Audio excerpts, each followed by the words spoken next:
Chalakudy railway മേൽപ്പാലത്തിൽ നിന്ന് ചാടിയ യുവാക്കൾ രക്ഷപ്പെട്ടതായി സൂചന. പാലത്തിന് മുകളിൽ നിന്ന് പുഴയിൽ വീണത് തട്ടിപ്പ് സംഘമെന്നും വിലയിരുത്തൽ.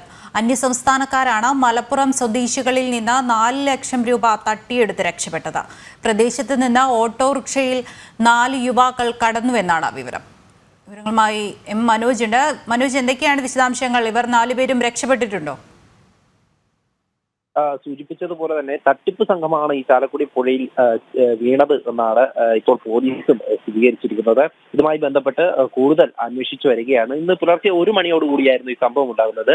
പാലത്തിലൂടെ ചെന്നൈ തിരുവനന്തപുരം എക്സ്പ്രസ് ട്രെയിൻ വരുന്നതിനിടെ 4 പേർ ഈ പുഴയിലേക്ക് എടുത്തു ചാടിയെന്നാണ് ലോക്കോ പൈലറ്റ് ആദ്യ വിവരം നൽകിയത്. ഇതിൽ ഒരാൾ ട്രെയിൻ തട്ടി പുഴയിലേക്ക് വീഴുകയും മറ്റു 3 പേർ എടുത്തു ചാടുകയായിരുന്നു എന്നാണ് ഈ ലോക്കോ പൈലറ്റ് ചാലക്കുടി റെയിൽവേ സ്റ്റേഷനിലേക്ക് വിളിച്ചറിയിച്ചത്. ഇതിനനുസരിച്ച് തന്നെ റെയിൽവേ സ്റ്റേഷൻ അധികൃതർ ചാലക്കുടി പോലീസിന് വിവരം കൈമാറി.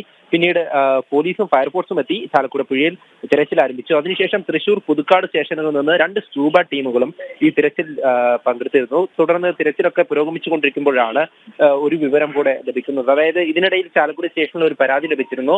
ഈ ഒരു നാദാപുരം സ്വദേശി ഈ തൃശൂർ റെയിൽവേ സ്റ്റേഷനിൽ വെച്ചിട്ട് 4 ഇതര സംസ്ഥാനത്തുള്ള ആളുകൾക്ക് ഈ സ്വർണം വാങ്ങുന്നതിന് വേണ്ടി പണം കൈമാറിയിരുന്നു. ഈ സ്വർണം ഇവർ നൽകിയിട്ട് അതുമായി ബന്ധപ്പെട്ട് പെട്ടെന്ന് അവിടെ നിന്ന് മോടി രക്ഷപ്പെടുകയായിരുന്നു.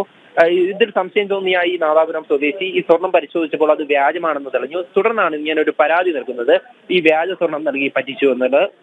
ഇതുമായി ബന്ധപ്പെട്ടാണ് പോലീസ് കൂടുതൽ അന്വേഷണം നടത്തിയത്. ഇതിൽ ഈ 4 പേരും ഇതര സംസ്ഥാനത്തുള്ളവരാണ് എന്നാണ് പോലീസ് ആദ്യഘട്ടത്തിൽ സ്ഥിരീകരിച്ചത്. പിന്നീട് ഇതിന് സമീപത്തു നിന്നും ഈ ഡിവൈൻ ധ്യാന കേന്ദ്രമുണ്ട്, അതിന് സമീപത്തു നിന്നും പുലർച്ചെ 3:30യോടുകൂടി ഒരു ഓട്ടോയിൽ ഈ 4 ഇതര സംസ്ഥാനത്തുള്ള വ്യക്തികളും ഒരു ഓട്ടോയിൽ കയറി എന്നുള്ള വിവരം പിന്നീട് ലഭിക്കുന്നു. ഇതിൽ തന്നെ 2 പേർക്ക് ഇതിൽ പരിക്കേറ്റിട്ടുള്ളതായും ഈ ഓട്ടോ ഓടിച്ചിരുന്നയാൾ ഇക്കാര്യം പറയുന്നുണ്ട്. ഇതുമായി ബന്ധപ്പെട്ട് കൂടുതൽ അന്വേഷിച്ചപ്പോൾ ഈ 4 പേരെയും കൊരട്ടിയിൽ എത്തിച്ചു എന്നാണ് അറിയാൻ സാധിച്ചത്. അവിടെ നിന്നും അവർ എങ്ങോട്ടാണ് പോയതെന്ന് സൂചന ലഭിച്ചിട്ടില്ല. തങ്ങളെ അങ്കമാലിയിലേക്ക് കൊണ്ടുവിടണം എന്നുള്ള കാര്യമാണ് ഈ ഓട്ടോ ഡ്രൈവറോട് ഇവർ ആവശ്യപ്പെട്ടിട്ടുള്ളത്.